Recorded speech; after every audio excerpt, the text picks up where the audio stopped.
April 15th, 1944.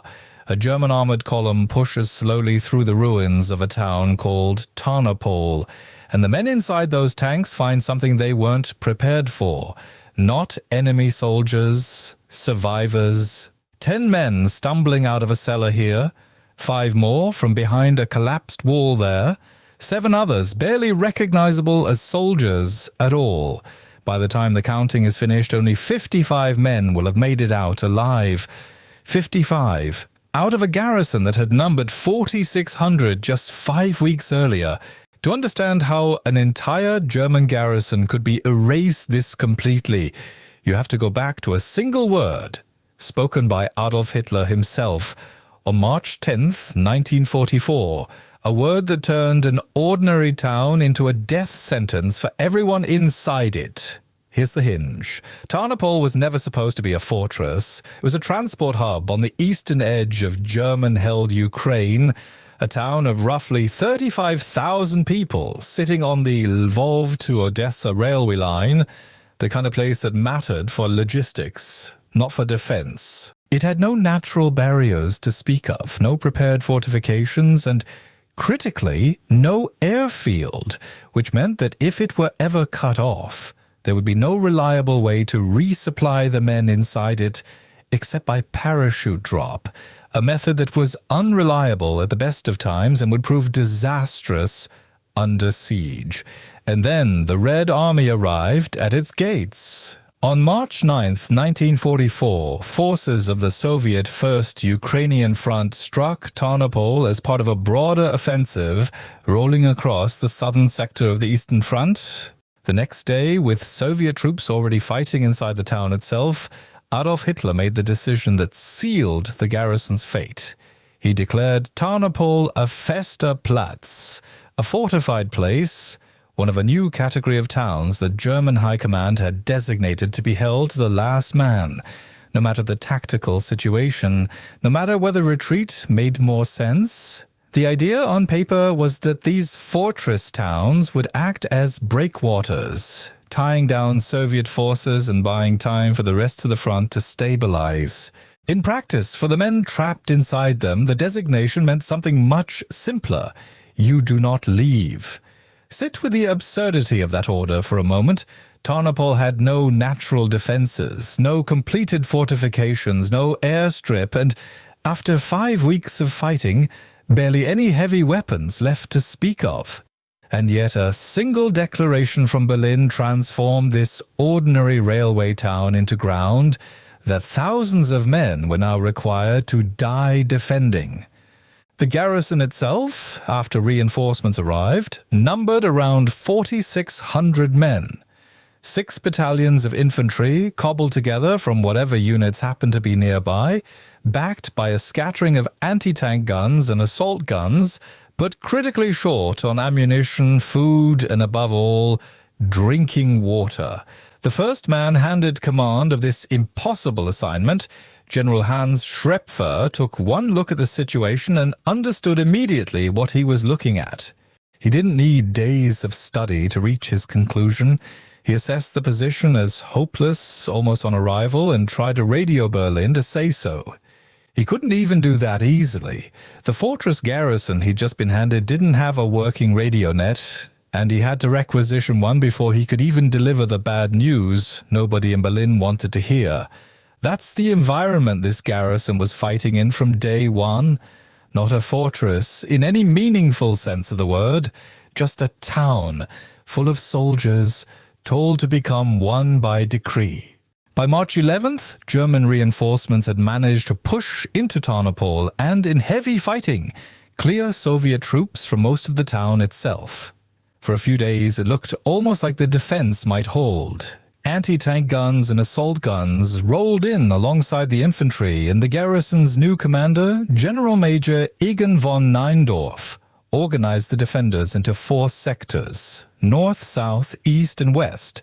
The western sector reaching across a bridge over the Siret River into the suburbs of Kutkauschi and Zagrebela. It was a real defensive plan built by a competent officer trying to make the impossible workable. It didn't matter. Tarnopol remained under continuous bombardment even as the garrison cleared the streets, and by March 12th and 13th, the first Ukrainian front had already begun wrapping its forces completely around the town. The encirclement was finalized on March 24th. Whatever chance the garrison had of linking back up with the rest of the German line was now gone. From this point forward, every man inside Tarnopol was fighting inside a sealed pocket, with no way out except through the Red Army surrounding them on every side, or through a relief force that would have to fight its way in from the outside against an enemy that had no intention of letting that happen. Inside the pocket, the math turned brutal fast. Basic rations were already running short before the encirclement even closed, and drinking water, of all things, became one of the garrison's most desperate shortages. In a town built on a river, men were dying of thirst because the Seret itself sat under constant fire, and every trip to fetch water meant crossing open ground. The Red Army had zeroed in with artillery and machine guns. Without an airfield, resupply meant parachute drops from the Luftwaffe, and those drops were exactly as unreliable as everyone had feared. Canisters missed their marks, landed in no man's land, or fell directly into Soviet hands. A garrison that had gone in short on heavy weapons was now also running short on the two things every army needs simply to keep functioning: food and water. And still, Berlin refused to reconsider the order. Von Neindorf kept commanding a defense that had been mathematically doomed since the day it was declared, because the alternative, disobeying a direct order from Hitler, carried consequences of its own. This is the doomed decision this entire tragedy hinges on. A single word, spoken in Berlin on March 10th, that made every death that followed in Tarnopol a direct consequence of a strategic fantasy about breakwaters and delaying actions, dreamed up far from the actual fighting. Outside the pocket, German High Command wasn't simply abandoning the garrison to its fate. Not yet. On March 25th, the 8th Panzer Division attempted to punch a corridor through Soviet lines to reach the trapped defenders. It failed. For a moment there had been hope inside Tarnopol that relief was coming. It was a false dawn, and the men holding the perimeter now understood with brutal clarity that no one was coming for them anytime soon. Beginning on March 27th, the Red Army shifted from containment to extermination. Having sealed the pocket, Soviet forces now set about the grim, methodical work of reducing it, squeezing the German-held ground street by street, building by building, tightening the noose day after day while the defenders inside grew hungrier, thirstier, and more desperate. This is where the fighting stopped resembling a conventional battle and started resembling something closer to a siege in the medieval sense. An enemy on the outside, slowly starving and grinding down, everyone trapped within a wall that didn't actually exist.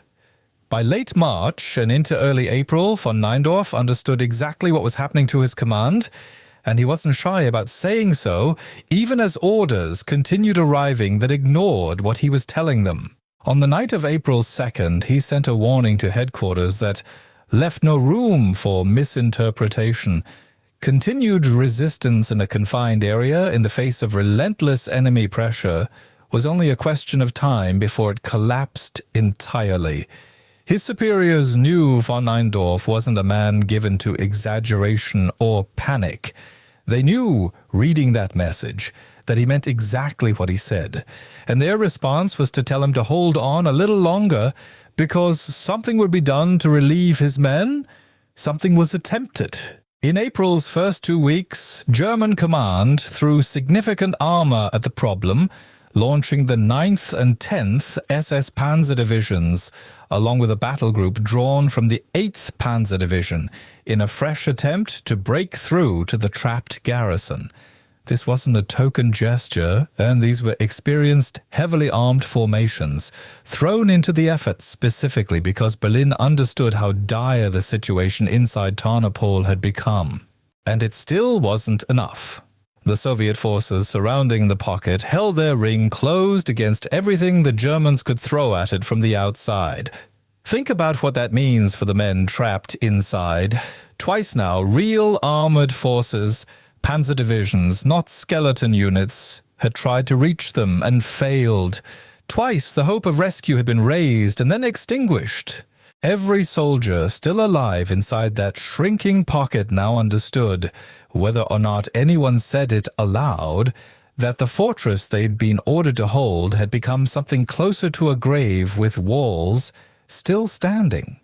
By April 15th, Soviet forces had compressed the German-held ground down to almost nothing, the remaining defenders, cut off from any hope of relief, running out of ammunition, food and water simultaneously, made the decision that desperate, doomed garrisons throughout history have made when official surrender isn't an option their command will sanction. They attempted to break out on their own, in small groups, under cover of darkness and confusion, trying to slip through Soviet lines and reach the German front that had twice failed to reach them. Most did not make it. The breakout attempt sent men scattering across open, hostile ground with Soviet forces on every side, hunting down survivors as they went. Some were captured. Many more were killed outright, cut down in the chaos of an escape attempt with no real plan beyond simple, desperate movement away from the town that had become their trap. And by April 16th, Soviet forces had finished the job entirely. The pocket at Tarnopol had been eradicated. The fortress Hitler had declared just over a month earlier no longer existed, and neither did almost everyone who had been ordered to defend it. Now do the math. The way the men counting survivors on that road outside Tarnopol had to do it in real time. 4,600 men had held this garrison at its peak strength after every available reinforcement had been funneled in to bolster the defense. Of those 4,600, 4,545 were listed as casualties by the time the pocket was finally eradicated.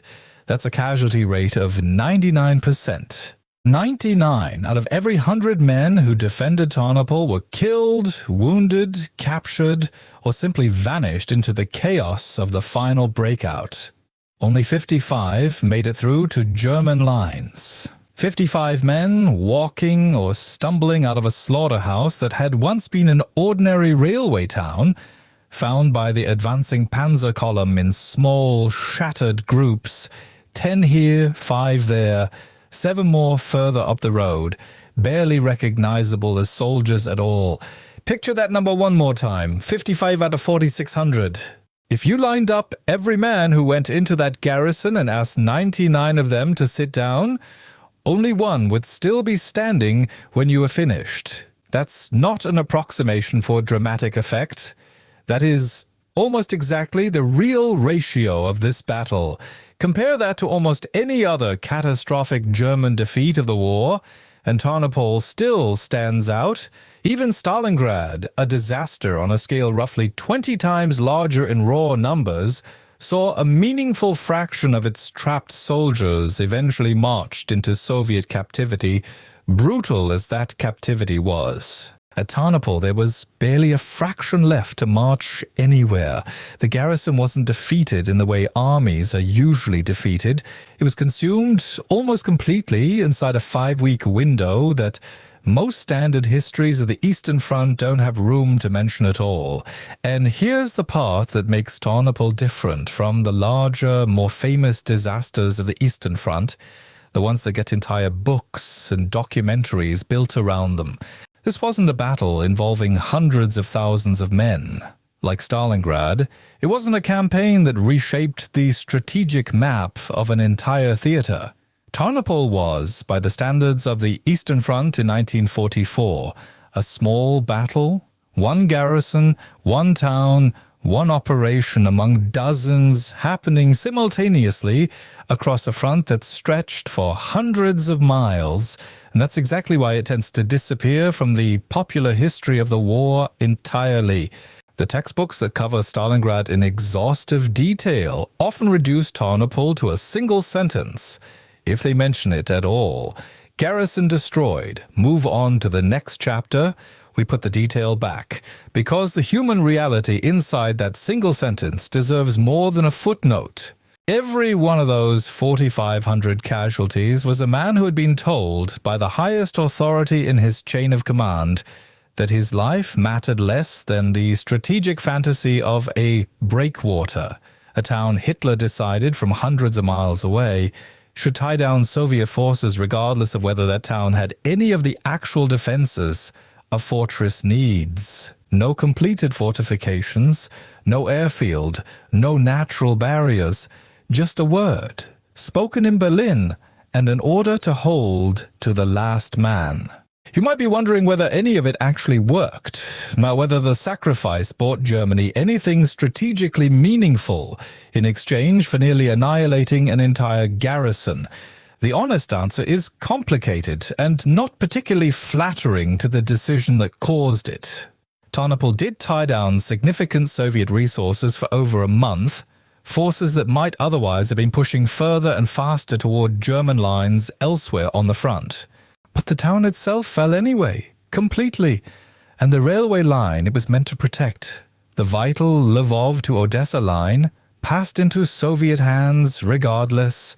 The delay came at the cost of a garrison essentially wiped from existence, and within weeks, Soviet forces were pushing on toward Lvov itself, the much larger and more strategically significant city that this entire defense had, in theory, existed to protect. When Tarnopol officially fell, Stalin ordered the victors saluted with 20 salvos from 224 guns back in Moscow, the kind of grand ceremonial gesture reserved for a genuinely significant victory. For the Red Army, the reduction of the Tarnopol pocket wasn't a footnote either. It was proof that Hitler's new doctrine of fortress towns, declared in the desperate hope of slowing the Soviet advance, could be broken exactly the same way any other defended position could be broken, by encirclement, by patience, and by grinding methodical pressure until nothing remained inside the ring but the dead and the few lucky enough to slip through it. That's the hinge this entire tragedy turns on, and it's worth stating plainly one final time. It was a strategic decision made before the first Soviet shell had even fully encircled the town that turned an ordinary railway hub into a trap with only one door, and then ordered 4,600 men to stand inside it until there was almost nothing left. Go back one more time to that road outside Tarnopol, April 15th, 1944, a German armored column moving slowly through ruins that used to be a town of 35,000 people, and scattered along that road in twos and threes, the 55 men who made it out. The lucky 1%, walking testament to what happens when a strategic fantasy meets the reality of an army that no longer has the strength, the supplies, or the odds to make that fantasy survivable. Tarnopol was never really a fortress. It was a death sentence wearing a fortress's name, signed in Berlin, delivered in Ukraine, and paid for almost entirely by men who never had a real vote in the matter. And by the time the Red Army finished collecting on that sentence, there was almost no one left who could tell you it had ever been anything else. If you want to see what happened at the other fortress towns Hitler declared that same terrible spring at Kovel, where a different garrison faced the exact same impossible order under the exact same doomed logic, that's a story for another video, and it's coming next.